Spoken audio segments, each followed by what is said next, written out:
Litbit Light, obrolan virtual yang ringan dan bergizi. Mari saling sapa, berbagi cerita, bertukar gagasan, dan mendiskusikan isu-isu terbaru dan industri kreatif lainnya.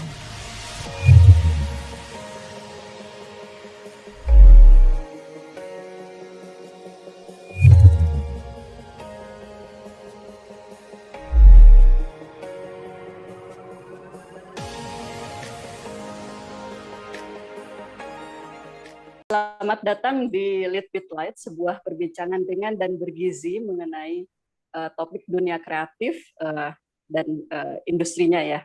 Kami di Yayasan 17.000 Pulau Imaji secara berkala mengadakan perbincangan terkait topik-topik yang hangat dan relevan untuk dibahas bersama para pakar, narasumber yang berasal dari dunia arsitektur, sastra, kuliner, film, dan lain sebagainya. Pada sesi kali ini bertepatan dengan Hari Arsitektur Nasional yang diperingati pada tanggal 18 Maret lalu sebagai salah satu penghargaan atas kiprah dan dedikasi para arsitek terhadap pembangunan Indonesia ya. Kita akan membincangkan sebuah topik yang terkait dengan isu terkait erat dengan arsitektur, yaitu ruang kreatif di Indonesia. Kreativitas sendiri tidak sekedar bakat atau ekspresi individu ya, tapi dia merupakan sebuah cerminan komunal dari masyarakat di dalamnya. Butuh lebih dari sekedar individu-individu untuk menciptakan individu-individu kreatif untuk menciptakan sebuah iklim kreatif yang sehat dan dinamis. Salah satu instrumen yang sangat penting dalam penciptaan ruang kreatif kita tahu adalah ketersediaan ruang komunal, ruang kreatif komunal yang melibatkan banyak pihak. Contohnya dalam masyarakat tradisional, bentuk ruang kreatif ini contohnya adalah pasar, kemudian balai desa, gelanggang remaja, atau sanggar ya. Sedangkan dalam masyarakat urban kita tahu ada co-working space, ada creative space atau maker space atau kumpulan komunal lain yang kita kenal dengan istilah singkat bernama Creative Hub ya. Nah, dalam sesi kali ini Litbit Light menghadirkan seorang arsitek perempuan dan juga seorang penulis, Mbak Imelda Akmal. Selamat datang Mbak Imelda. Halo Mbak Nata, selamat datang. Terima kasih. Ya, terima kasih sudah hadir ya Mbak Imelda memenuhi undangan kami. Sekilas akan saya bacakan nih profil mengenai Mbak Imelda Akmal. Mbak Imelda menempuh pendidikan arsitektur di Universitas Trisakti yang kemudian berlanjut ke interior decoration dari RMIT Melbourne ya Mbak Imelda ya. Lalu pendidikan master selanjutnya Business Management dari Swinburne University dan pendidikan master arsitek dari AA School of Architecture London. Mbak Imelda juga pernah bekerja sebagai jurnalis di Femina ya Mbak ya, kemudian di Harper's Bazaar, di Gramedia Pustaka Utama, dan mendirikan studio Imelda Akmal Architectural Writer, juga mendirikan penerbitan Borneo Publishing yang menerbitkan buku Indonesia Architecture Now volume 1 dan 2.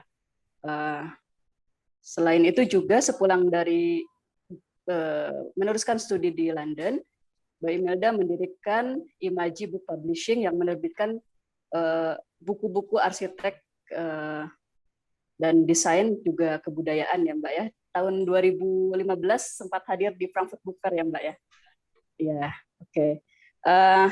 Kemudian aktivitas Mbak Imelda selain di penerbitan dan di dunia arsitektur juga sekarang ini menjalankan ini ya Mbak ya program online terkait arsitektur dengan mendirikan Arkinesia YouTube channel ya Mbak ya, dan program Instagram IG Live cakap-cakap.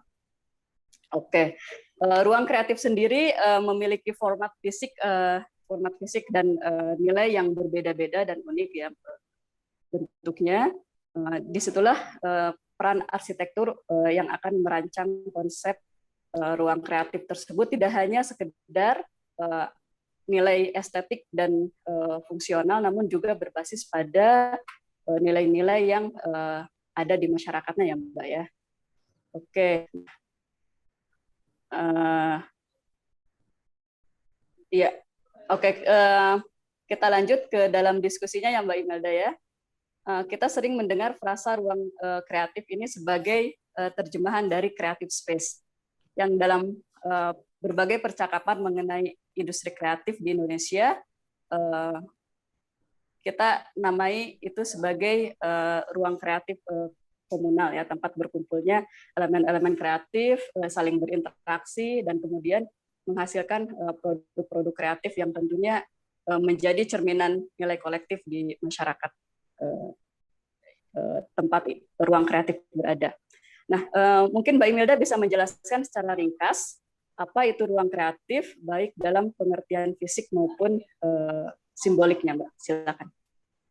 Iya, terima kasih. Pertama-tama saya ingin mengucapkan terima kasih dulu nih untuk Yayasan Pulau Imaji.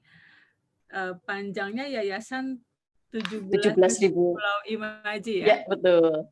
Seru banget. Terus kemudian juga ini menjadi agendanya Lead Beat Light. Jadi sekali lagi terima kasih ada undangannya. Itu ini sebuah penghargaan buat saya untuk bisa ada di sini bersama Mbak Nata hari ini. Ketika saya diberikan temanya itu creative space, di bahasa Indonesia creative space menjadi ruang kreatif gitu ya. Kalau di bahasa Inggris space bisa beda dengan place. Kalau kita sama-sama ruang. Jadi makanya saya sempat bilang bahwa ruang bisa jadi ruang tentang tempat dan ruang yang dalam kata simbolik gitu. Tetapi kalau kita bicara kreatif, ruang kreatif mungkin karena saya arsitek, kita akan bicara dulu ruang yang fisiknya dulu nih. Di arti dari ruang fisik kita berbicaranya kan ruang akan tempat gitu ya. Kemudian kreatif itu kan artinya orang-orang kreatif itu orang-orang yang mencipta dengan kreativitas mereka. Nah, ketika mereka mencipta, itu orang kreatif itu, pelaku kreatif itu membutuhkan tempat atau ruang yang membuat mereka bisa tergali atau terprovokasi atau terevokasi kemampuan kreatifnya dia bisa ditumpahkan gitu. Nah, sebetulnya hal itu kalau kita lihat dari diri masing-masing pelaku kreatif, apa yang mereka butuhkan untuk mereka bisa menuangkan ide-ide kreatifnya itu, tentu mereka membutuhkan tempat yang bisa mendukung. Nah, pertama yang bisa mendukung itu suasana, tempat dan suasana. Jadi biasanya kita kalau di arsitek kita bilangnya untuk ruang kreatif itu usahakan si pelaku kreatif ini memiliki ruang yang khusus, entah itu di rumah atau di tempat kerjanya. Jadi tidak melulu komunal ya Mbak ya? Istilahnya designated gitu, designated tempat yang sama. Kenapa? Karena dia membutuhkan ketenangan sehingga si otaknya itu bisa mencapai di level alfa untuk supaya dia bisa mengeluarkan ide-idenya gitu. Kemudian ruang itu juga sebaiknya ditata sesuai dengan kebutuhan dia. Karena pelaku kreatif ini kan jenisnya banyak sekali. Kalau kita mengacu kepada kategori yang dikeluarkan oleh Kemenparekraf atau Parekraf dulu, itu kan ada 17 kategori. Di mana 17 subsektor ya Mbak ya istilahnya. 17 subsektor, betul. Di mana penulis di bawah penerbitan. Kemudian ada yang film, food, kuliner, terus kemudian arsitektur, interior, fashion, dan lain-lain, termasuk game dan digital gitu kan. Nah, itu masing-masing punya kebutuhan yang sangat-sangat berbeda nih, gitu. Orang penulis membutuhkan, tempat dan pendukung yang sangat berbeda dengan musik, dengan fashion, dengan kuliner, kan beda. Tetapi pada prinsipnya semua pelaku kreatif ini membutuhkan ruang yang membuat dia nyaman untuk bisa berkreasi. Nah, kalau secara fisik ruang yang nyaman itu, secara garis besar sih samalah dengan ruang yang sehat gitu. Jadi pengudaraannya bagus, dia punya pencahayaan alami yang baik untuk masuk ke dalam ruangan, kemudian dia punya tata cahaya yang cocok untuk kegiatannya. Misalnya kalau penulis berarti dia harus punya lighting dengan keterbacaan yang baik, dan seterusnya. Sedangkan kalau tentang suara juga, kalau musik dia akan membutuhkan ruang yang kedap. Kemudian sebaiknya juga punya visual ke arah luar, sehingga meskipun di dalam ruang mereka tetap merasa terkoneksi dengan lingkungan. Kemudian kalau saya baca sekarang ini, karena kita sejak COVID working from home gitu ya, orang berpikir lebih tentang nature, ternyata memasukkan nature ke dalam seperti tanaman ke dalam ruang itu juga pengaruh baik terhadap mood gitu. Kemudian hal-hal yang lain yang sifatnya menyenangkan dan menenangkan, misalnya soal warna itu dipilih warna yang lembut, kalem, yang biru, abu-abu yang menenangkan seperti itu. Jadi ringkasnya kalau ruang secara fisik di dalam dunia desain kira-kira seperti itu, samalah dengan ruang yang sehat gitu. Nah, tadi ketika Mbak Nata bicara, oh bukan ruang komunal ya, perlu juga ruang komunal itu pada saat-saat ketika mereka harus teamwork. Banyak subsektor dari kreatif itu yang memang harus mengerjakannya harus teamwork. Misalnya film kan tidak pernah sendirian, beda dengan penulis. Mereka akan bergabung dengan orang-orang tata cahaya, terus pemain, terus kemudian pemusik. Nah, itu memang disitulah dimulai dibutuhkan communal space atau ruang bersama. Tetapi bukan berarti juga penulis juga tidak butuh. Kalau dia penulis untuk film atau narasi untuk cerita yang lain juga akan bertemu dengan orang lain. Dan memang pertemuan dengan pelaku kreatif lain itu memang sangat membantu menghidupkan atmosfer. Tapi rasanya sih tidak selalu, dalam arti bagaimanapun kalau saya amati setiap pelaku kreatif tuh akan perlu waktu untuk kesendirian gitu. Bahkan saya banyak ngobrol, banyak sekali arsitek dan interior designer justru mendapatkan ide besarnya itu ketika mereka traveling. Kenapa? Jadi tidak dibatasi ini ya Mbak ya, ruang itu tidak dibatasi oleh dimensi kotak atau apa gitu ya. Sebetulnya kondisi otaknya yang penting dikondisikan, karena kalau dia traveling, dia kan relax ya, merasa relax dan merasa sendirian. Apalagi kalau di udara. Kalau saya tuh lagi di udara paling dapet ide itu banyak banget gitu. Asik ya. Karena rasanya ada terbebas, rasa lepas gitu, rasa relax, terus rasa surprise. Dan itu momen yang paling berharga sekali tuh untuk mendapatkan ide-ide. Makanya COVID-19 ini cukup menyiksa sekali buat orang kreatif karena nggak bisa traveling kan, padahal traveling itu apalagi untuk arsitek dan interior itu momen luar biasa penting untuk mendapatkan ide. Saya yakin buat yang lain juga. Kira-kira sih seperti itu. Komunal space sangat dibutuhkan ketika memang butuh interaksi dengan yang lain selain teamwork. Pertemuan dengan orang lain itu juga membangkitkan jiwa, mengangkat mood gitu. Itu jadi yang membuat itu yang dimaksud dengan ruang kreatif simbolik itu yang berupa traveling itu ya mungkin ya Mbak ya bisa didefinisikan seperti itu barangkali.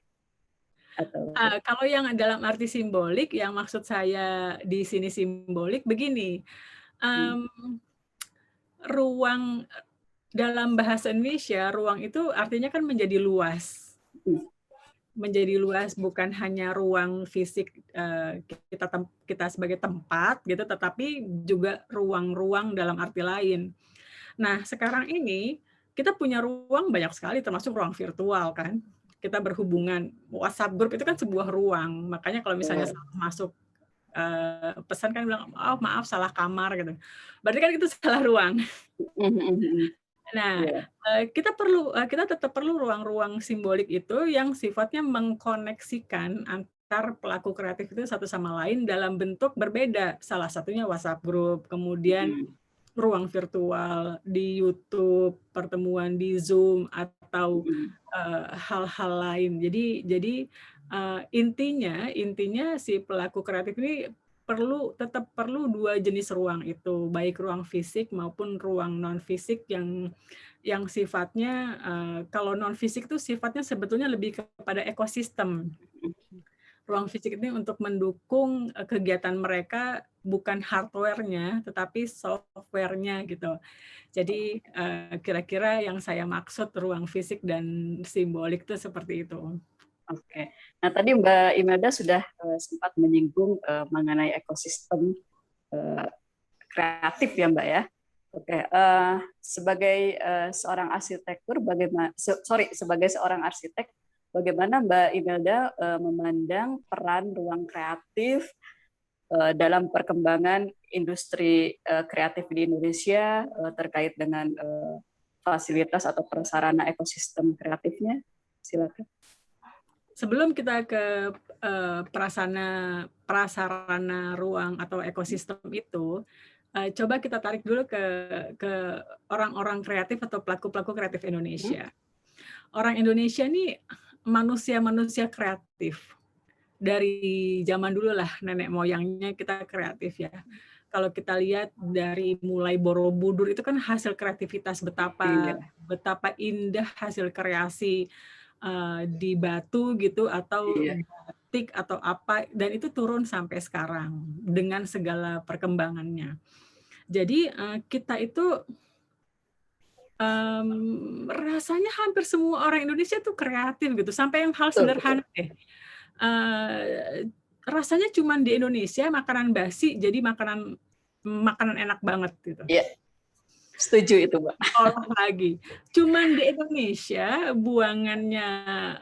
buangannya binatang berupa biji kopi jadi kopi yang mahal banget. Itu kan kreativitas ya. Dan itu sejak ada zaman Belanda. Nah, jadi seperti itu.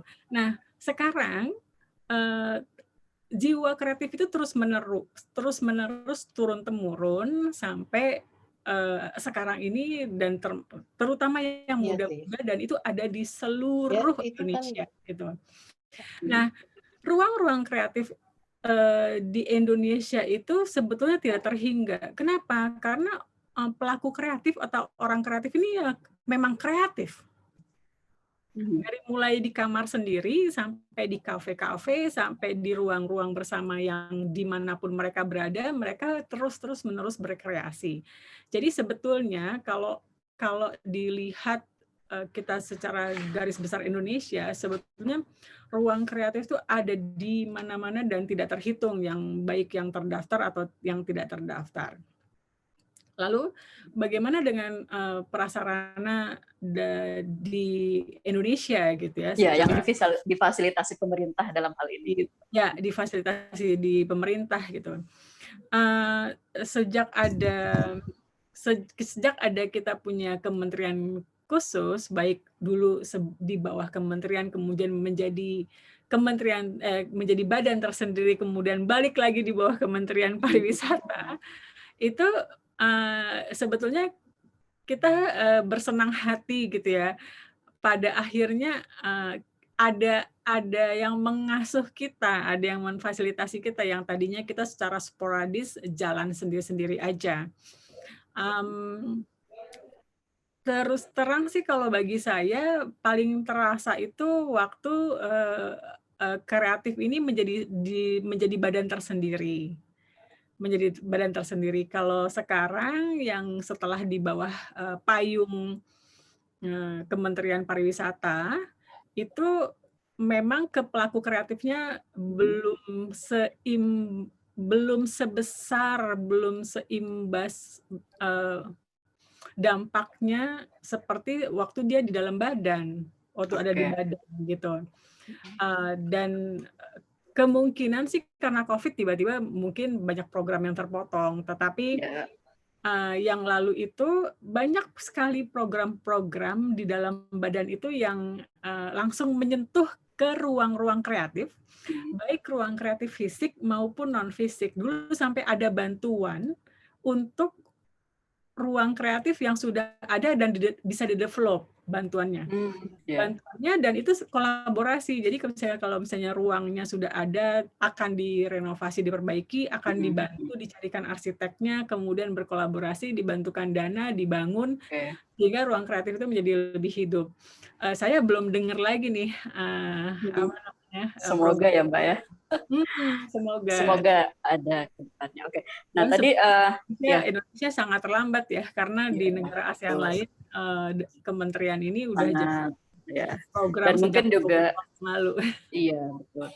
Mungkin juga apa namanya, selain ada peran pemerintah, peran individu juga ini ya Mbak ya, berperan penting. Misalkan kalau saya bandingkan gitu ya, kayak di Bandung itu dengan sendirinya terasa dunia kreatifnya itu gitu, sebuah kota yang sangat khas, mungkin berbeda dengan kota yang lain kalau kita misalkan bicara kota dengan Makassar atau dengan kota lain yang ada di Indonesia gitu ya. Nah, bagaimana Mbak Imelda melihat ruang kreatif yang diciptakan oleh individu-individu atau komunitas di sebuah masyarakat dan peranannya dalam perkembangan industri kreatif di Indonesia, Mbak? Oke. Bandung memang unik. Bandung itu banyak kreator-kreator yang sifatnya visual. Jadi sebetulnya begini, sebetulnya di berbagai daerah tuh punya potensi kreatif yang beda-beda. Dalam arti punya kekhasan yang beda. Semua kreatif ada, tapi ada yang lebih besarnya di mana gitu. Kalau Bandung itu memang kreativitas visualnya tinggi. Jadi ketika mereka menumpahkan kreativitas itu tumpah juga ke ruang publik. Seperti gambar, grafiti, sketsa. Atau ini Mbak, mungkin makanan. Di Bandung itu kita hampir selalu ada makanan baru gitu kan. Betul. Mereka tuh luar biasa kreatif sama makanan. Namanya goreng pisang jadi pisang molen, dan kemudian dengan berbagai kreasinya dan kemudian bertahun-tahun akan bertransformasi dengan segala macam jenis makanan. Jadi memang dia langsung bisa dikonsum oleh publik, dikonsumsi oleh publik. Kalau visual kan dikonsumsi mata ya. Kemudian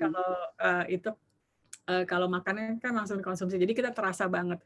Tetapi bukan berarti daerah lain tidak gitu. Misalnya Makassar itu literasinya jalan banget gitu, kegiatan literasinya. Kemudian daerah mana tuh yang kalau nggak salah Banyumas yang setiap tahun punya festival batik, eventnya seasonal beberapa hari, tapi itu udah mendunia. Saya taunya ini Jember ya. Jember, ada karnival. Iya. Jember Batik Festival, Fashion Festival. Setelah itu kan hilang. Jadi setelah hilang itu kita nggak ngeliat secara visual, baru lihat tahun depan lagi. Tapi ya seperti itu. Sebetulnya setiap tempat itu setiap tempat punya kekhasan yang lebih menonjol dibanding yang lain. Ada yang langsung bisa kita konsum, ada yang enggak. Tapi di mana-mana sih sebetulnya luar biasa Indonesia. Oke, itu kalau dalam konteks industri ya Mbak ya, berarti kan di situ mesti ada dampak pada kesejahteraan masyarakat, masyarakat pelaku kreatif tersebut ya. Nah, tadi Mbak Imelda menyebutkan beberapa daerah, ada Bandung, ada Makassar, ada Banyumas, yang masing-masing punya ciri kreatifnya. Apakah tiap daerah tersebut memiliki apa ya, historis atau sejarah yang sangat terkait erat. Kenapa misalkan sekarang kita mengenal Bandung sebagai cikal bakal atau sebagai pusat dari industri kreatif makanan misalkan, atau mana lagi ya, musik di mana gitu ya, atau literasi di Makassar, itu kira-kira ada keterkaitan sejarahnya nggak, Mbak? Kebudayaan kita dengan keberadaan ruang kreatif yang sekarang menjadi ciri khas sebuah daerah. Saya rasa pasti ada gitu hal seperti itu. Meskipun saya sendiri tidak mendalami sampai sejauh itu sebetulnya, tetapi karena orang-orang kreatif dan pelaku kreatif serta kegiatan kreatif di Indonesia itu tumbuhnya sporadis di mana-mana, itu kan otomatis karena ada kegiatan yang kontinu, makanya dia kemudian tercipta ruang-ruang. Ya, memang jadi catatan buat kita semua bahwa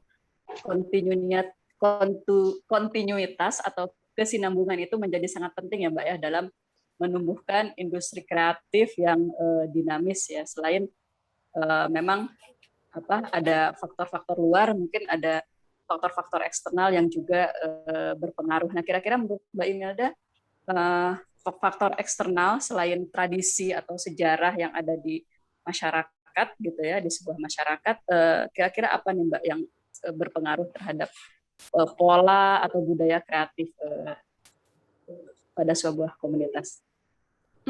Faktor eksternalnya. Faktor eksternal, saya yakin konsumen dari produk kreatif tersebut. Jadi kreativitas juga akan tumbuh menjadi lebih baik. Salah satu faktor eksternalnya kalau ada konsumennya kan. Sehingga kalau ada konsumen, otomatis produk mereka dibeli atau tiket mereka dibeli, sehingga menjadi sustain. Tetapi memang biaya untuk berkreasi itu tinggi sekali gitu. Terus orang-orang kreatif ini bukan tipe orang yang seperti orang-orang yang di sektor bisnis ya. Jadi pedagang gitu ya, bukan pedagang. Bisnis apapun beda gitu. Atau profesi-profesi yang lain gitu. Karena orang-orang kreatif itu otaknya tuh seperti ada yang mendesak-desak terus untuk berkreasi kan, dan harus dikeluarkan. Kalau nggak dikeluarkan mereka malah jadi seperti ada sesak gitu kan yang harus dituangkan. Jadi orang kreatif ini umumnya bukan cari uang yang pertama. Tapi yang pertama bagaimana mereka bisa mengeluarkan kreativitasnya. Itu sebabnya di masa pandemi ini kreativitas tetap aja jalan gitu, dan selama ada konsumennya bisa jadi jalur baru lagi, jadi kanal-kanal baru lagi, seperti musik ada panggungnya, terus ada yang bikin musik 7 ruang dengan sistem crowd donation gitu kan. Bisa jadi seperti itu. Nah, tetapi itu memang kelebihan. Itu kelebihan orang kreatif bahwa tidak peduli ada uang apa enggak, saya berkreasi dulu karena ada desakan dari pikiran, ada hati juga untuk berkarya dari talenta mereka. Tetapi juga kelemahannya orang kreatif ini rata-rata jadinya tidak berpikir angka-angkanya dulu nih.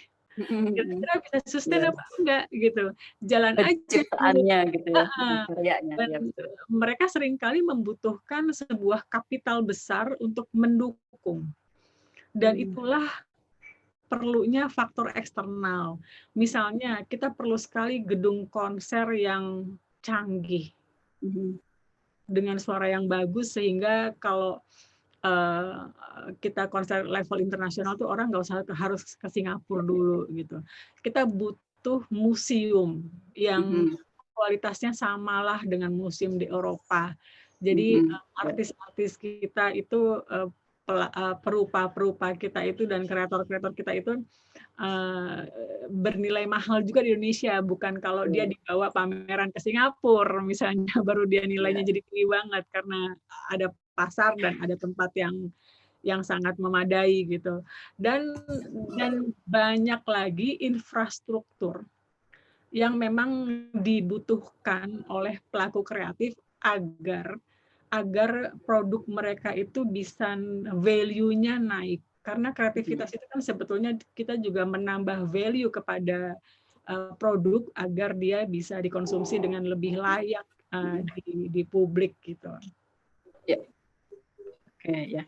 Tadi saya ingin mencatat ini, Mbak, keberadaan gedung konser, gitu kan, museum yang terkait erat dengan dunia kreatif ya, Mbak ya. Saya lihat di situ memang ada peran cukup signifikan dari sisi arsitektur ya, Mbak ya, untuk bagaimana menambah nilai kreatif terhadap suatu hal gitu ya, Mbak ya.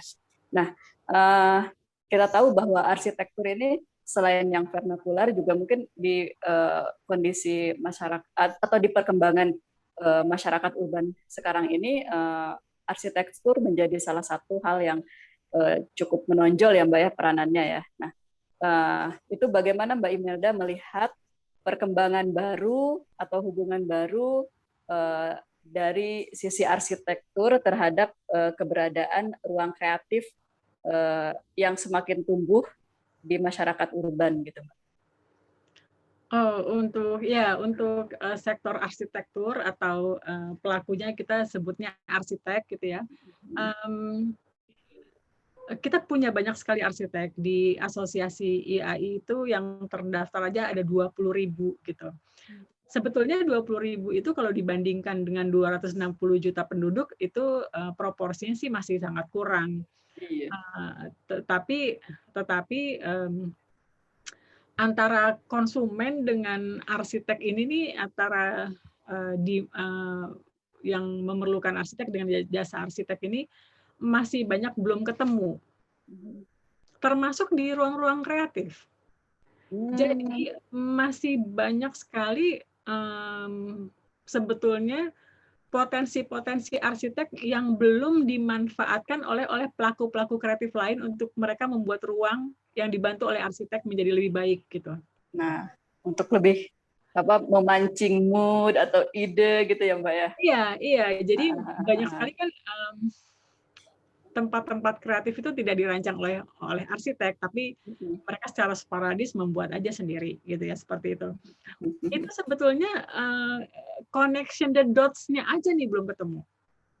Nah, itulah yang dibutuhkannya pihak dari luar untuk mencomblangkan. Itu yang saya bilang dibutuhkan ruang yang non fisik itu. Bagaimana ada ruang non fisik yang bisa connecting the dots all the creative people di Indonesia? Gimana caranya? Kalau isunya atau gosipnya sering sekali mengatakan pakai arsitek mahal, it's totally wrong loh. Itu salah besar. Karena arsitek itu sama aja orangnya, karakternya dengan orang-orang kreatif yang lain. Tentu saja kalau dia mendesain untuk korporat besar yang kapital besar, tentu saja dia akan mencas besar. Atau kepada rumah tinggal yang memang kita lihat konsumennya ada gitu ya, jadi nilainya kelihatan besar. Tetapi cobalah undang arsitek-arsitek ini untuk membantu teman-teman kreatif lain, banyak yang mau. Misalnya yang sudah terjadi salah satunya adalah di kok saya jadi lupa, ada sebuah tempat yang digagas oleh Singgih Kartono kalau tahu, Pasar Papringan. Nah, Pasar Papringan itu kan sebuah pasar yang dibikin secara kreatif oleh Singgih dan kawan-kawan, memberdayakan masyarakat setempat. Mereka mengkurasi makanan, membuat makanan menjadi lebih baik, kemudian dibikin pasar makanan hanya sebulan sekali, Minggu Kliwon atau apalah gitu ya namanya. Itu di mana, Mbak? Di Jawa Tengah. Nah, di situ duit pun tidak berlaku karena secara kreatif mereka membuat uang tuh dari bambu yang diukir gitu. Kemudian karena kemudian jadi sangat populer dan sangat ramai, akhirnya mereka membutuhkan homestay.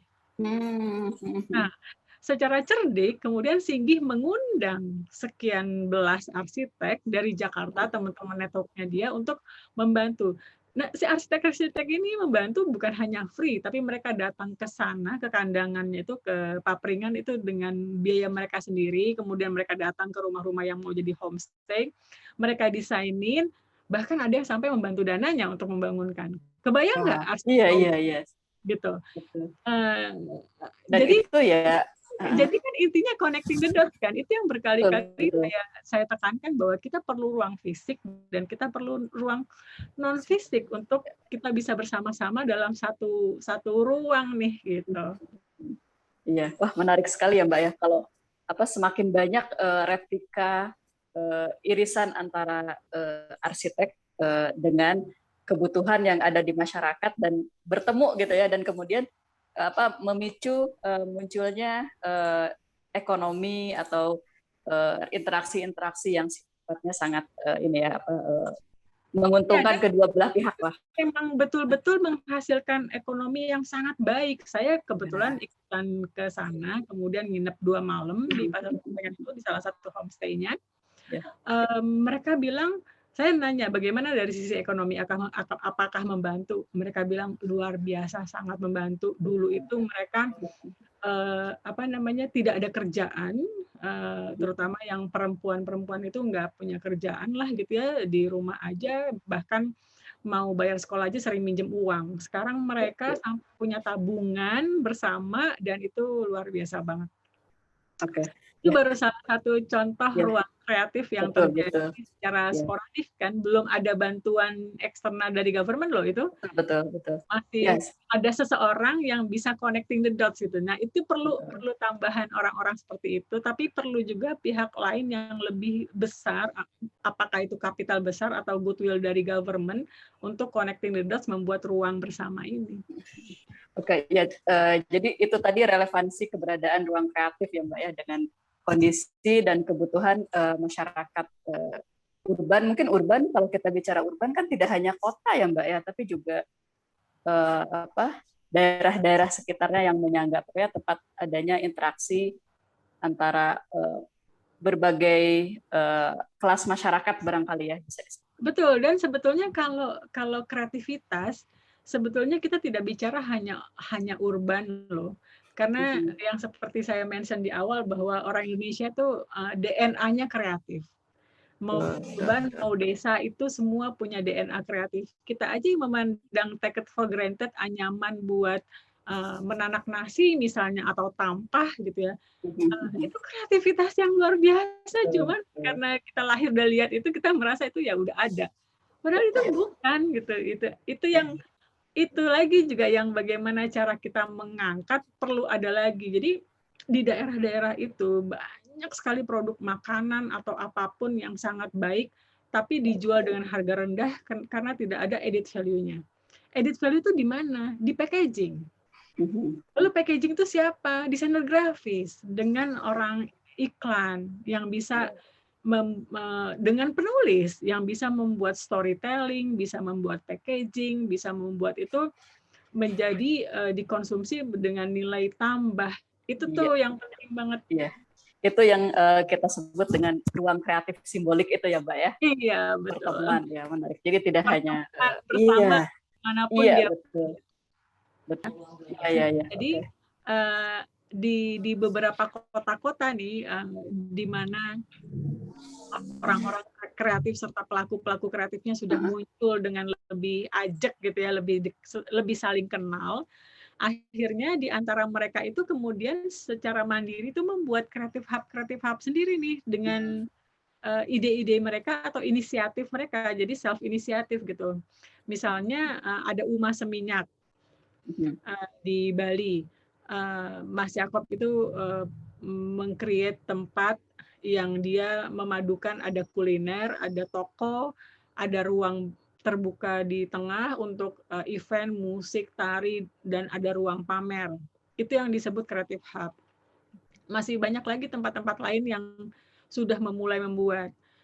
Waktu saya membantu membuatkan buku Kota Bandung ketika di bawah Wali Kota Ridwan Kamil, itu kan dia juga sangat mendorong sektor kreatif untuk maju. Kemudian dibikin sebuah gedung khusus Creative Hub 7 lantai di Bandung yang didedikasikan untuk segala sektor orang kreatif boleh menggunakan gedung itu yang sudah dirancang sedemikian rupa sehingga cocok. Ada ruang pamer, ada ruang musik, dan seterusnya.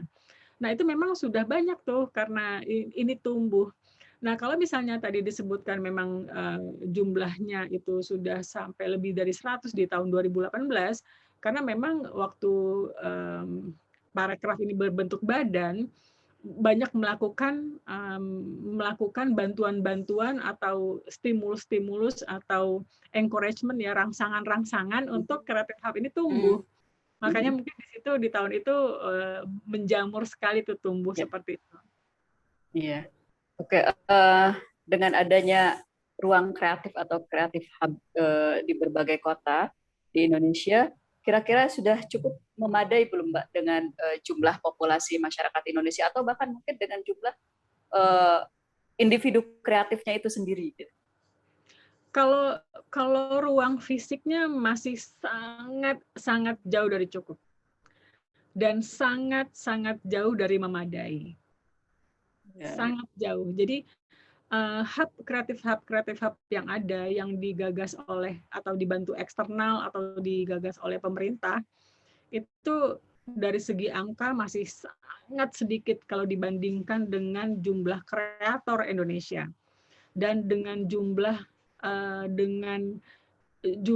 ekonomi atau angka ekonomi yang dihasilkan oleh orang-orang kreatif itu jauh. Creative Hub yang digagas oleh Mandiri, inisiatif Mandiri, itu juga masih jauh dari segi kuantitas, sangat jauh. Masih cuman tadi disebut misalnya cuman 4 kota besar. Kalau saya seharusnya Creative Hub itu ada sampai kabupaten. Kita punya kota dan beberapa kabupaten, lebih dari 600, harusnya minimal lebih dari 600. Belum lagi kalau Creative Hub ini dia spesifik, misalnya mungkin kalau yang performance seperti tari, film, musik bisa digabungkan. Tapi ketika dia kalau dia desain grafis, fashion, arsitektur dan interior, beda lagi kebutuhannya. Itu harusnya udah Creative Hub sendiri. Kalau kota punya beberapa jenis Creative Hub yang bisa menggabungkan beberapa tipe yang bisa punya bersinggungan, itu kan berarti satu kota dan kabupaten perlu lebih satu Creative Hub. Jadi kita tuh perlunya ribuan Creative Hub. Betul, apalagi untuk bisa merangsang kultur Indonesia yang tadi dikatakan cukup kreatif ya Mbak. Belum lagi kalau yang di inisiatif Mandiri ini rata-rata fasilitasnya agak menyedihkan dan kadang cenderung melarat gitu ya. Saya suka iris gitu ngelihatnya, sementara belum ada connecting the dots lagi nih dengan apakah dengan kapital atau dengan pemerintah atau dengan orang kreatif sendiri, sesama orang kreatif sendiri. Waktu program-program yang lalu ada tuh misalnya desain grafis diturunkan ke desa-desa untuk membantu mereka memberikan ide mereka untuk bagaimana membuat packaging dengan tulisan dan gambar yang baik gitu. Dan seterusnya masih banyak pekerjaan, masih banyak sekali PR yang harus kita kerjakan agar potensi ini bisa berkembang dengan pesat. Kalau saya bilang sih dengan kemampuan orang kreatif Indonesia, kita tuh belum memaksimalkan sama sekali, mungkin 20% dari 100% lah yang baru bisa tertampung sekarang ini. Iya, betul ya. Mudah-mudahan sih ya ada harapan optimis ke arah sana ya. Iya, memang kalau bicara soal ruang kreatif di Indonesia, artinya kita juga harus membicarakan betapa tersebarnya variasi geografis dan budaya Indonesia dari mulai Sabang, Merauke, Talaud sampai Rote gitu ya kalau dari secara geografis. Nah, kira-kira di mata Mbak Imelda, apakah perbedaan geografi dan kultur setiap kota itu mempengaruhi karakteristik ruang kreatif masing-masing? Kondisi geografi dan budaya dari masing-masing daerah apakah mempengaruhi proses kreatif dan produk kreatif? Ya, karakteristiknya ya. Luar biasa berpengaruh, sangat-sangat berpengaruh gitu. Indonesia itu dengan 600 bahasa, sekian ratus budaya, dan lebih dari 600 kota kabupaten tuh masing-masing sangat unik. Dan biasanya kreativitas itu lahir memang dari ada lokalitasnya. Lebih Unik gitu ya Mbak. sangat-sangat unik. Jadi apa yang mereka punya di lokal itu biasanya yang digali oleh si orang kreatif ini untuk menjadi sebuah karya seperti itu. Maka dari itu ketika ada kesempatan waktu saya mengikuti sebuah forum group discussion di mana ada rencana untuk membuat, saya nggak tahu ini perlu ditayangkan apa enggak, tapi silahkan aja nanti karena ini sudah resmi ada forum group discussion-nya sudah 6 kali dan mengundang wartawan, berarti kan sudah bisa dipublish ya. Itu ada rencana pemerintah itu akan membuat sebuah center, sebuah pusat center yang luasnya sama halnya dengan skala kota untuk membuat pusat kreatif di Indonesia, dan itu dekat dari Jakarta, gitu, seperti itu. Meniru melihat pusat-pusat kreatif di dunia yang lain, salah satunya misalnya Silicon Valley. Menurut saya rencana itu sangat-sangat baik. Memang kita perlu creative center. Tetapi mungkin akan lebih bijaksana, kalau lebih bijaksana kita melihat dulu urgensinya yang mana. Urgensinya seperti apa gitu, dan kondisi Indonesia seperti apa. Indonesia ini negara luar biasa besar dengan penduduk luar biasa banyak dan tersebar di 17.000 pulau seperti nama yayasan itu. Dengan uniqueness yang berbeda-beda gitu. Nah, kreativitasnya tersebar juga dengan kondisi yang fasilitas yang masih jauh dari angka cukup, masih jauh dari fasilitas memadai.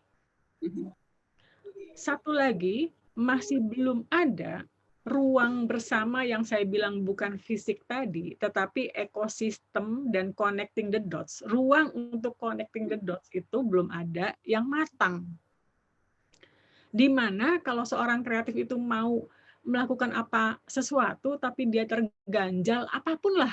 Misalnya dia punya kuliner, punya produk baru, tapi packagingnya cuma plastik ditempel stiker gitu kan. Iya. Terus kalau saya mau bantuin desain grafis kemana ya?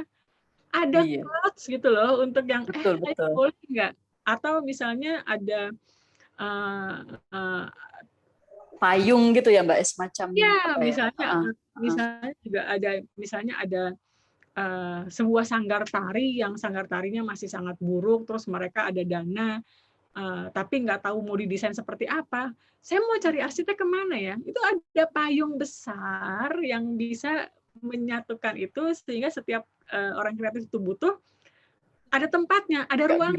Dan ruang itu bukan ruang fisiknya, tapi ruang ekosistemnya, ruang penunjangnya itu. Itu yang saya pikir itu yang paling urgent. Itu yang luar biasa dibutuhkan sekarang. Sedangkan kalau misalnya fisik, saya pribadi juga saya melihat kebutuhan untuk mematangkan kreatif hub yang sudah lahir sporadis, melahirkan kreatif hub baru di setiap kota dan kabupaten, kemudian membangun ruang-ruang fisik komunal tadi kalau dia butuh bersama, teamwork dan lain-lain itu dengan cara akupunktur. Akupunktur itu akupuntur. Kalau akupuntur kan jarum-jarum kecil ditusuk tersebar tuh di sini, di sini. Tapi terkoneksi gitu ya. Tapi sarafnya terkoneksi. Iya. Tuh. Sedangkan kalau kita membuat kota dengan sekian hektar yang lengkap dengan bagus, ada gedung konser, danau, dormitory, kemudian housing, hotel, dan lain-lain, sebuah kota yang besar untuk semua orang kreatif akan di situ. Pertanyaan saya, Jadi orang kreatifnya harus pindah, padahal secara geografis dan lokal kan mereka punya ikatan yang sangat kuat nih Betul, betul. secara jiwa dan keterikatan relationship kan ya dengan Ya, ya, tempat, ya, ya. dengan keluarga, dengan masyarakat, komunitas dan penontonnya dan konsumen mereka. Dan Kan ilhamnya ya, sumber ilham juga ya. apakah kota dengan sebesar itu nanti yang idealnya dihuni oleh ratusan ribu atau jutaan penduduk orang kreatif saja, jadi harus ada di satu tempat, disenterkan. Itu sih pertanyaan besar saya gitu. Jadi iya, betul juga itu ya. butuh, tapi kebutuhan urgensinya itu ada di mana? Itulah sebabnya saya mengajukan temanya tuh urgensi dari ruang fisik dan ruang dalam tanda kutip ruang non fisik dari pelaku kreatif. Ya, menarik sih Mbak. Tadi bagaimana mempertemukan identitas lokal ruang kreatif dan ketika dibawa ke dalam ruang komunal itu akan berbentuk seperti apa? Apakah memang harus melebur atau bagaimana gitu ya? Itu menarik. Atau berupa titik-titik di tempat-tempat di mana dia berada sesuai dan geografisnya. Iya, iya.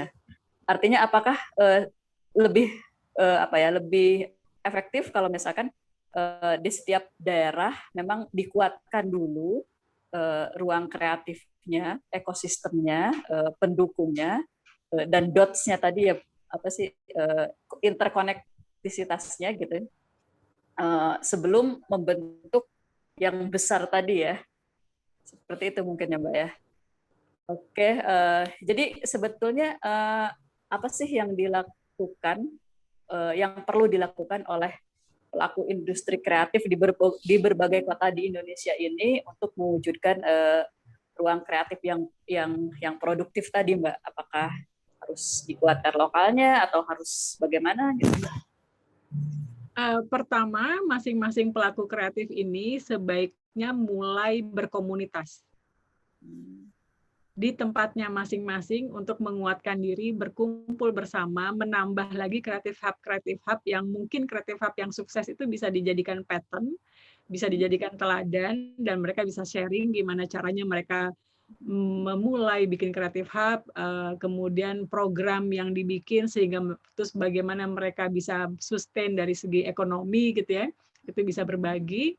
Itu perlu diperbanyak lagi. Idealnya sih kalau menurut saya setiap kota sampai kabupaten itu minimal punya satu, lebih dari satu itu lebih ideal lagi. Tapi juga di lain pihak yang super penting, tapi ini sangat perlu dibantu oleh pihak luar karena ini pasti berkapital besar sekali, yaitu payung besar ekosistem yang connecting the dots semua orang kreatif di Indonesia. Bisa berupa clouds, bisa berupa cara ekosistem program atau berupa program-program. Itu sih yang luar biasa penting. Ya. Oke, berarti kalau kita bicara mengenai payung besar itu, apakah mungkin nggak Mbak tumbuh organik dari pelaku kreatifnya sendiri atau diperlukan sebuah otoritas yang memang harusnya gitu punya kepedulian atau punya kepentingan bahkan mungkin terhadap penciptaan ruang kreatif dan produktivitas dan kemudian outputnya itu tadi ya. Kalau payung besar ekosistemnya harus oleh negara. Kalau tidak, terjadinya tetap jarum-jarum kecil yang tidak terkoneksi. Iya betul sih. Karena konektivitas itu kan kelihatannya mudah, kayak kita menggunakan Zoom sekarang ini kayaknya mudah lah gitu ya. Kalau kita mau lebih banyak cuman bayar $14 atau $50 udah bisa ngumpulin 500 orang. Tetapi kan backbone di belakangnya itu miliaran, bahkan triliunan kalau mau jadi besar gitu, seperti itu. Itu udah sebuah kapital dan cara kerja yang luar biasa, organisasi besar luar biasa. Itu sih yang dibutuhkan. Jadi memang harus nggak akan harus ada peran negara. Nggak akan mungkin kreatif Indonesia bisa menjadi potensinya menjadi maksimal kelas dunia tanpa peran pemerintah dan kapital besar. Tapi yang saya sangat sarankan mohon dilihat urgensinya yang mana. untuk sekarang ini agar percepatan perkembangan itu bisa optimal gitu. Semoga didengarkan ya Mbak ya. Semoga didengarkan. Iya. Ada yang menyampaikan entah lewat mana. Oke, memang peran pemerintah atau negara ini ya sangat penting sekali ya dalam mendukung keberadaan ruang kreatif dan produknya itu tadi. Nah, Mbak, seberapa besar atau seberapa harus ideal sih peran pemerintah tersebut dalam penciptaan pendukungan tadi, dan jika memang sudah ideal, jika memang dibutuhkan peran tersebut, apakah sudah pernah tercapai ideal yang tadi atau akan atau bagaimana? Rasanya saya belum nggak punya kemampuan dan kapasitas untuk menilai atau memikirkan sebesar itu karena itu besar sekali gitu ya. Kalau ditanya pernah ada atau enggak, sudah pernah ada usaha yang ketika ekonomi kreatif itu berbentuk badan dan khusus menangani itu bibit-bibit program tuh sudah mulai bermunculan gitu. Saya merasakan langsung tuh Mbak. Iya. Iya kan, kita merasakan kenapa kita bisa sampai ada di Jerman, di Frankfurt untuk di London Book Fair juga ya. London khusus, Book Fair ya, industri perbukuan ya. Dan seumur hidup 30 tahun dia menjadi penulis, dalam kurun waktu itulah cuman saya pernah dibantu pemerintah gitu, saya pribadi. Iya. Nah, jadi kalau pernah ada, udah sempat ada Kak. Nah, kemudian kalau pertanyaannya apa sih yang apa sih yang harus dilakukan gitu ya. Nah, kalau sampai detail saya tidak punya kapasitas menjawab sama sekali, tetapi kalau dalam garis besarnya pemerintah bersama pelaku ekonomi kreatif harus membentuk ruang fisik dan ruang non fisik berupa program yang ada blueprint-nya, ada cetak birunya. Dan cetak biru itu bukan dibikin untuk satu periode ketika menjabat, tetapi periode yang sifatnya 25 mungkin sampai 50 tahun, punya visi sampai 50 tahun. Pertama lihat dulu potensinya apa, kemudian visi apa 5, 10, 25 sampai 50 tahun yang mungkin setiap 5 tahun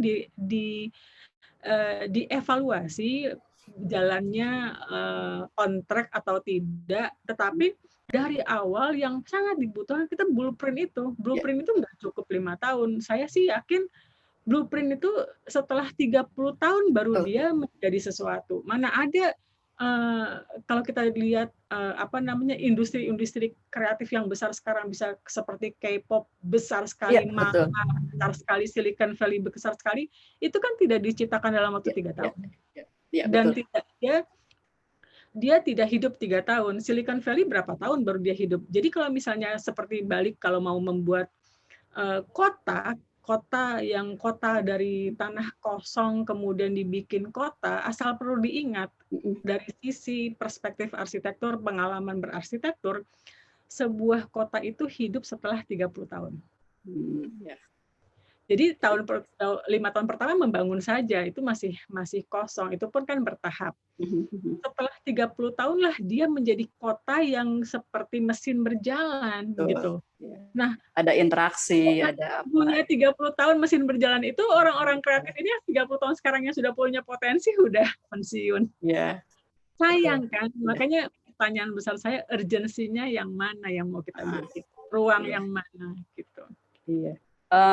Kalau menyinggung peran pemerintah ya Mbak ya, tadi kan memang kita masih bertanya-tanya ya, tapi sebetulnya sih saya pikir ada contoh yang cukup berhasil, bahkan mungkin sangat berhasil, yaitu pemerintah Korea Mbak, ya kan?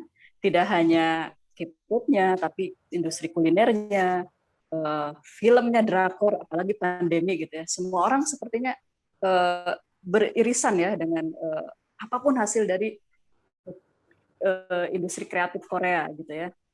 Nah, tadi kan Mbak Imelda sudah menyinggung bahwa perlu puluhan tahun, perlu blueprint yang dijabarkan, yang kita pegang, yang menjadi pegangan kita ya. Jadi selama ini kalau kita lihat apakah pemerintah telah berperan signifikan Mbak dalam mewujudkan ruang kreatif yang produktif dan inklusif bagi masyarakat? Pernah memulai, tetapi kemudian tidak dilanjutkan seperti punya blueprint. Jadi sangat parsial. Sehingga kalau parsial pernah ada, tapi terus nggak terus, ya kalau saya kalau dalam singkatnya saya bilang sih belum lah ya. Masih jauh banget gitu dari yang harusnya kita bisa lebih baik banget karena potensinya luar biasa. Iya. Kalau dari segi kelembagaan sebetulnya di tiap daerah itu kan sudah ada Dinas Pariwisata dan Ekonomi Kreatif ya. Ada ekonomi kreatifnya tuh di situ. Nah, itu signifikansinya tuh sampai sejauh mana dari pengalaman Mbak Imelda sendiri sebagai pelaku kreatif ya? Nah, pada waktu berbentuk gini, terus terang setelah beda dari badan kemudian di bawah pariwisata, kecuali FGD yang kemarin saya malah hampir nggak pernah ikutan tuh. Waktu yang berbentuk badan, hampir setiap 2 minggu saya ikutan ada kegiatan. Maksudnya ikutan itu dipanggil FGD gitu. FGD karena kita memberikan masukan lagi gitu ya. Seperti itu kan salah satu yang cukup sering ikut. Merancang fondasi ya Mbak ya. Merancang fondasi sampai program. Nah, makanya ketika pindah payung lagi, wah itu enggak apa terus menterinya ganti lagi. Jadi itu kayaknya kita yang cuman bisa berkata sayang ya, gitu. Berarti iya itu dialami mungkin dialami oleh semua pelaku kreatif ya Mbak ya, situasi seperti yang Mbak Imelda alami gitu ya. Jadi waktu itu kami tuh ngerasa benih-benih yang lalu ada air hujan yang menyiram dan pupuk yang menyiram yang udah mulai tumbuh, mau tumbuh belum bercambah buah, tapi terus seperti kehilangan hujannya lagi. Iya, itu memang yang terjadi ya Mbak ya. Dan COVID kan juga sangat signifikan ya, saya dengar juga memotong anggaran luar biasa, tetapi terus terang sih sampai sekarang setidaknya belum nyampe ke saya program apa yang berimbasnya langsung ke pelaku kreatif ya, langsung ke pelaku kreatif, kecuali tiba-tiba saya dengar ada program yang sangat besar, dan kalau program sangat besar membuat ruang kreatif raksasa itu, yaitu involving orang kreatifnya masih berbelas tahun lagi baru bisa masuk, minimal 5 lah atau 10 tahun. Tapi nanti kemudian kalau ganti periode pemerintahan, apakah diteruskan? Itu kan tanda tanya besar, karena kita tidak memegang blueprint, kita memegang cetak biru yang memang sama-sama sepakat, oke, cetak biru ini akan kita secara konsisten kita jalanin selama 25-50 tahun gitu kan. Itu tidak ada seperti itu. Itu sih disayangkan Indonesia. Kalau misalnya Indonesia masih terus begini aja mengasuh pelaku kreatifnya, ya jangan terlalu berharap banyak lah ya. Akhirnya pelaku kreatif itu sampai sebatas bisa memenuhi hidupnya dan keluarga. Iya. Jadi dengan tantangan ketidakpastian lembaga yang memayungi, atau mungkin kebijakan-kebijakan di dalamnya sendiri yang belum menumbuhkan kebutuhan dari ruang kreatif, dari industri kreatif itu sendiri, itu bagaimana Mbak pelaku kreatif atau dalam hal ini arsitek atau yang lain-lain bisa beradaptasi gitu. Beradaptasi, tetap survive, tetap mencipta, dan menjadi cerminan kolektif dari masyarakat kita yang katanya sangat kreatif ini. Ya, orang kreatif tuh lucu loh. Orang kreatif tuh mau ada apa terjadi tetap kreatif. Iya, itu dia. Jadi setuju. Saya lihat orang-orang kreatif tuh orang-orang yang paling optimis loh.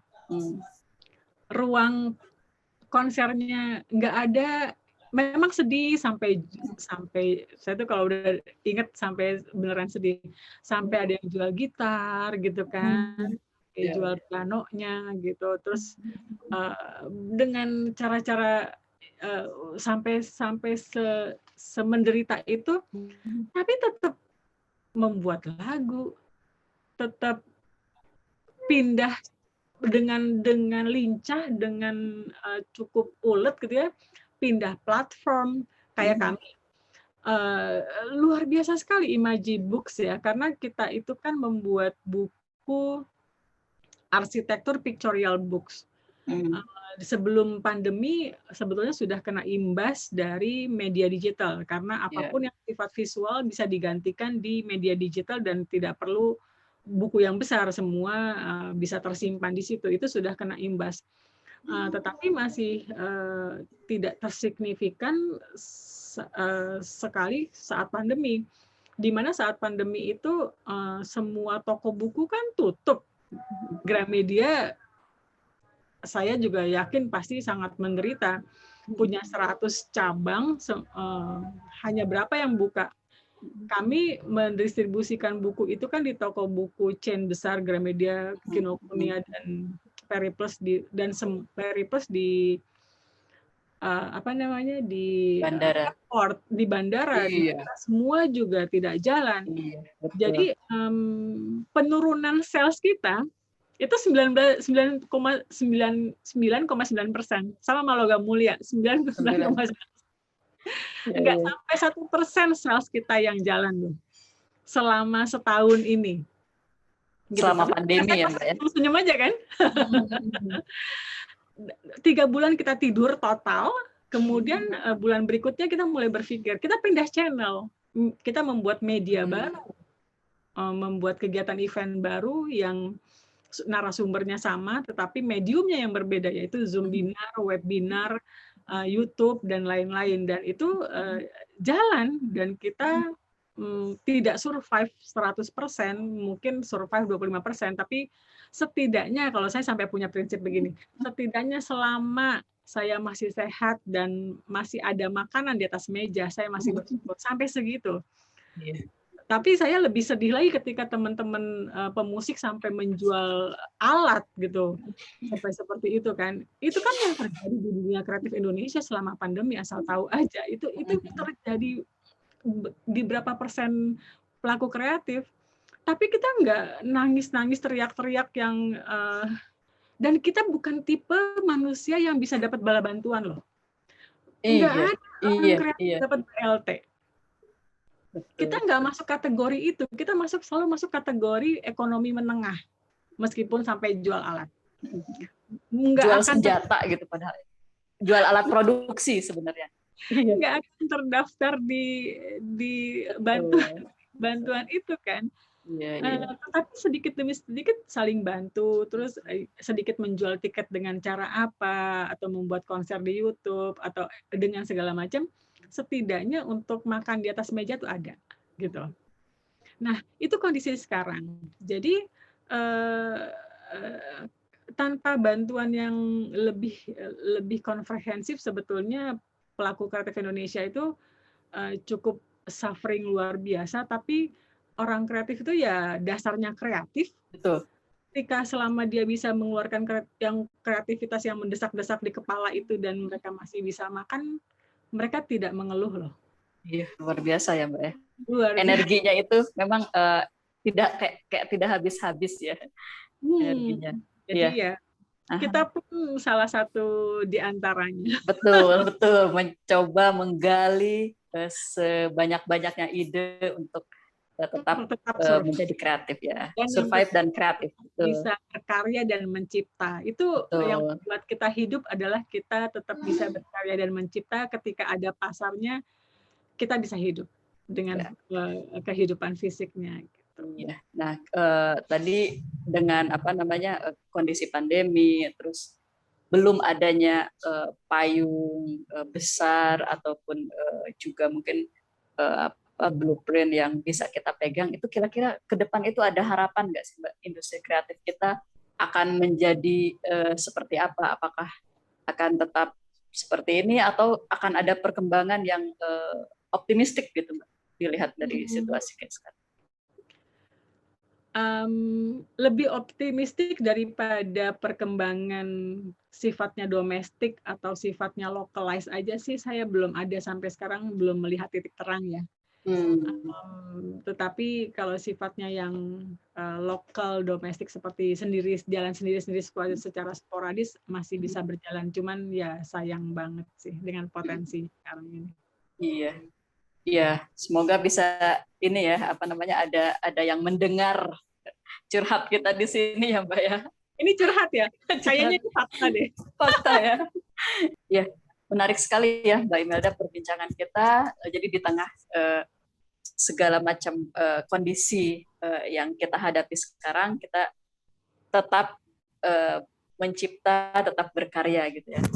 Oke, baik Mbak Imelda, mungkin Mbak Imelda ingin menyampaikan harapan-harapan terkait dunia kreatif kita ke depan. Iya, kalau dari saya untuk teman-teman kreatif jangan patah semangat, kemudian mungkin mesti diingat juga bahwa setiap orang kreatif itu memerlukan ruang fisik yang memadai untuk kita berkreasi.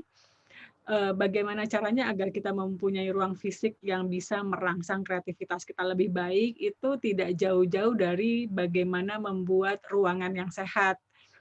Misalnya dengan pencahayaan matahari yang cukup, kemudian ada akses visual keluar, memandang keluar, kemudian ada pengudaraan sirkulasi yang baik sehingga kualitas udara itu baik, suasana yang tenang, kalem, itu bisa dicapai dari warna-warna tenang seperti abu-abu, biru, hijau lembut. Itu sangat membantu teman-teman untuk menenangkan diri, kemudian mencapai tingkat otak yang dinamakan sebagai tingkat alfa sehingga kita terangsang. Kemudian sebetulnya traveling itu adalah cara yang paling baik juga untuk mendapatkan ide-ide, tetapi di zaman pandemi ini, di mana traveling sangat terbatas, biasanya saya menganjurkan bagaimana kalau kita jalan-jalan lewat buku. Jadi kita traveling lewat membaca buku itu juga kita seperti berjalan-jalan gitu. Jangan lupa juga dengan musik yang menyenangkan.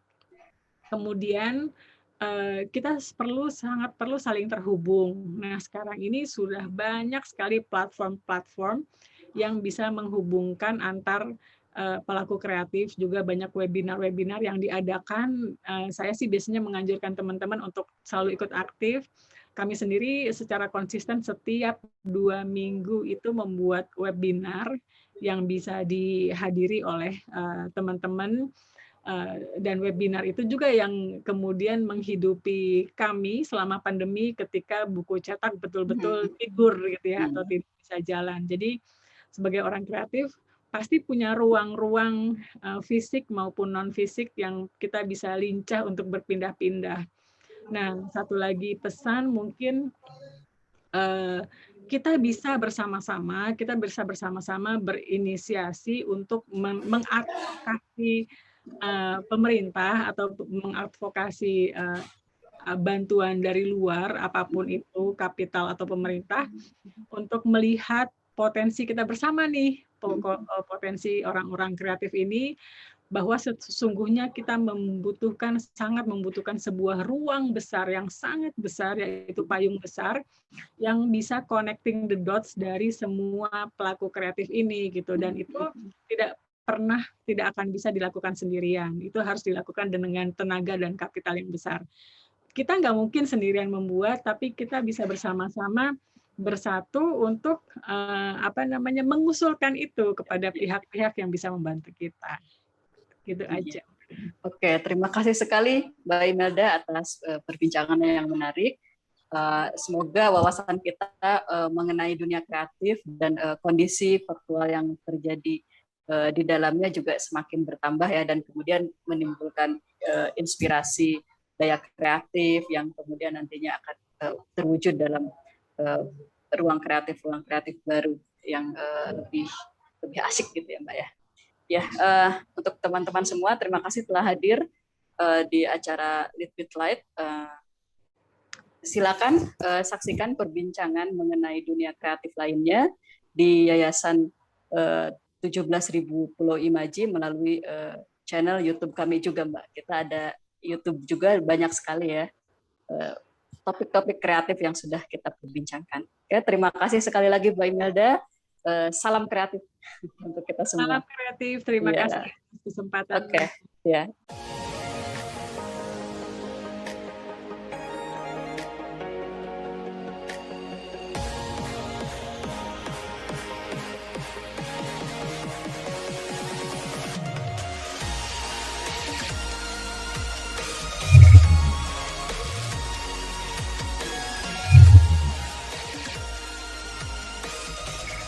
Litbit Light, obrolan virtual yang ringan dan bergizi. Mari saling sapa, berbagi cerita, bertukar gagasan, dan mendiskusikan isu-isu terbaru dan industri kreatif lainnya.